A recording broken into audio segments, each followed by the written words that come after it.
I want to pivot here and talk to you about Cuba. I know that you praised President Obama's decision to normalize. I was there. I know.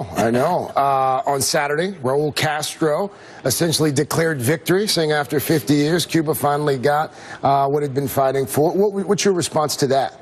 I think anytime everyone declares victory, something goes happen. You think everyone's a winner? That's right. But it's so exciting for my country. I never felt more proud of being American.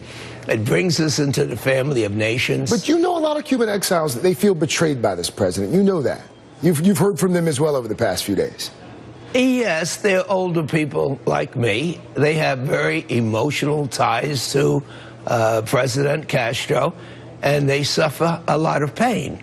And it is true that most of them have cast their vote for embargoes and punishment for the Cuban Castro regime.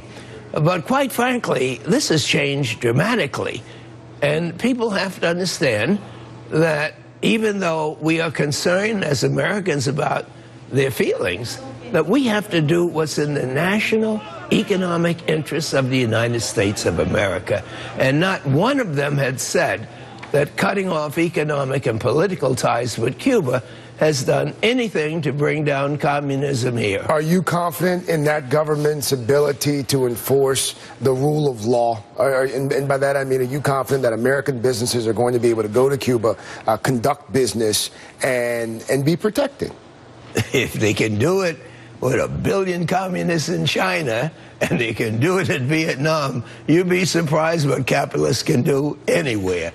And the truth of the matter is that most of the Cubans told me there's two things they like about America. One is American movies, the other is everything else. And so it's going to be an exciting reunion of our partnership.